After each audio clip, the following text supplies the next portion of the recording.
Good morning to all parents and your respected sir.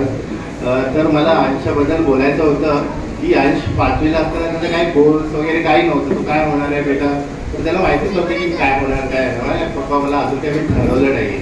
आणि जेव्हा त्याला मी सैनिक स्कूलच्या आयटीआयमध्ये टाकलं, ॲडमिशन घेतलं, इकडे तिकडे माहिती गोळा करून ॲडमिशन घेतलं. नंतर तो पास झाला. नंतर मेडिकल होते. मेडिकलला जेव्हा आम्ही तमिळनाडूला गेलो तेव्हा तिकडे सगळ्या शाळेमध्ये फक्त एकच दिवस म्हणजे मेडिकल होतात, पण इथे 8 दिवस लागले आम्हाला. मी म्हटलं आता मी राहणार नाही, एका दिवसात निघून जाऊया. तर नंतर घरून फोन आले की नको, आपल्याला वेळ काढावा लागेल. तिथे विचारलं तर त्या शाळेमध्ये बोलत होते की हा इकडे आम्हाला एवढे आमचे जे प्रोटोकॉल्स आहेत ते आम्हाला करावं लागतील. तर तुम्हाला घाई असेल किंवा नाही राहायचं तर तुम्ही जाऊ शकता. म्हणजे त्यांना गरज नव्हती, गरज आम्हाला होती. मग म्हटलं ठीक आहे, आम्ही थांबू. मला 1 दिवसाचा 8 दिवस गेलं. नंतर फक्त सगळ्यांचं झालं मेडिकल. मला मुलाचं अजून 1 दिवस एक्स्ट्रा गेलं. त्यांनी सांगितलं ना त्याला इको करावा लागेल. मग नंतर आम्ही घाबरलो. शाळे बापरे काय एवढे दिवस गेले आणि त्यात अजून 1 दिवस एक्स्ट्रा. नंतर मग इको करण्यासाठी मी धावपळ केलं, डॉक्टरकडे भेटलो, हे भेटलं. मग डॉक्टरनी म्हणतं मी आम्ही मुंबईवरून आले आणि आम्हाला जायचं ऑफिसला वगैरे, बऱ्याच दिवस सुट्टी झालेली, मंथ एंड आहे. नंतर ते डॉक्टरनी समजून घेतलं आम्हाला. नंतर त्याने फटाफट सगळं प्रेफरन्स दिला आम्हाला. मॉर्निंगमध्ये सगळं झालं. नंतर आम्ही रिपोर्ट देऊन घरी आलो. म्हटलं काय होईल काय माहिती.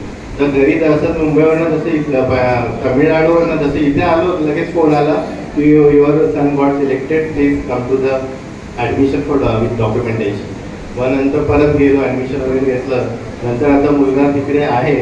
आता 6वीचं ते कम्प्लीट झालेलं आहे. तर त्याला तिकडे 94% भेटले त्याला एक्झाममध्ये.